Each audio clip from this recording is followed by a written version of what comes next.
Hello বন্ধুরা, চলে এসেছি ছোট্ট একটা মিনি ব্লগ নিয়ে। আজকে আমরা যাচ্ছি লোকনাথ বাবার মন্দিরে, ডেস্টিনেশন কুলটি। সবাই রেডি হয়েই গেছে মোটামুটি, বাইক রেস করার জন্য সবাই রেডি। এদিকে পুচকি আমাদের বাই বাই টাটা করছে। হ্যালো গাইস, হাই হাই, এই তাকিয়েছে। চলো আমরা দুপুরের মনোরম দৃশ্য উপভোগ করতে করতে সামনের দিকে এগিয়ে চললাম।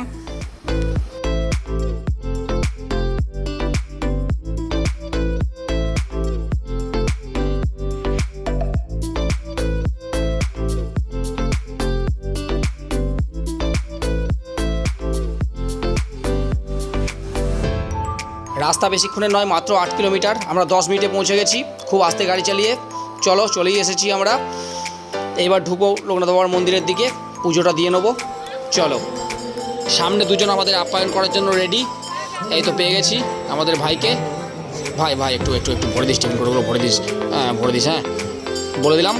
চলো এবার এই ভাইয়ের কাছে যাই, দেখি এর ভাই কি আবদার মেটাই আমাদের একটু হ্যান্ডসাম বয়কে দেখিয়ে দাও, ক্যামেরায় দেখিয়ে দাও। এই তো দেখে নিয়েছে সবাই। এখানে এত ভিড় দেখে আই এম তো অবাক। তো চলো আগে পুজোটা দিয়ে নিই। এই হচ্ছে লোকনাথ বাবার মন্দির, এখানে প্রতিষ্ঠিত।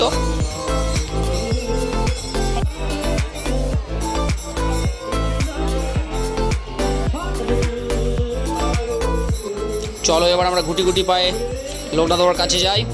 এই ভাই আমাদের অনেক উপকার করেছে, ভিড় ঠেলে সবাই কাছ থেকে দেখতে পারি তার ব্যবস্থা করে দিয়েছে। জয় বাবা লোকনাথ। এখানে প্রত্যেক বছরই খুবই ধুমধাম করে পুজো হয়, তোমরা দেখে নাও কত সুন্দর লাগছে। আর ব্যাকগ্রাউন্ডে যে হরে কৃষ্ণ শুনছো, সে হরে কৃষ্ণ প্রথম দিন থেকেই হয় এবং আজকে সারা রাত হবে। চলো ভালো করে পুজো টুজো দিয়ে নিলাম সুন্দর করে। তোমরা যারা বাড়িতে বসে ভিডিওটা দেখছো তারাও ভালো করে আশীর্বাদ চেয়ে নাও, ভালো করে প্রণাম করে নাও। তো চলো, আমার পুজো দিয়ে মোটামুটি কমপ্লিট হয়ে যাবে এক্ষুনি।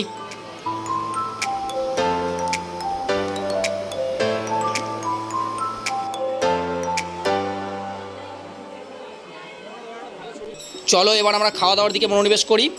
তোমরা দেখতেই পাচ্ছ কতটা ভিড় হয়েছে। এখানে খিচুড়ি ভোগ বিতরণ করা হচ্ছে, সঙ্গে আছে একটা সব রকম দিয়ে তরকারি আর পায়েস আর বোঁদে। আমরাও এবার খেতে বসে পড়বো। চলো দেখো এখানে রান্না হচ্ছে।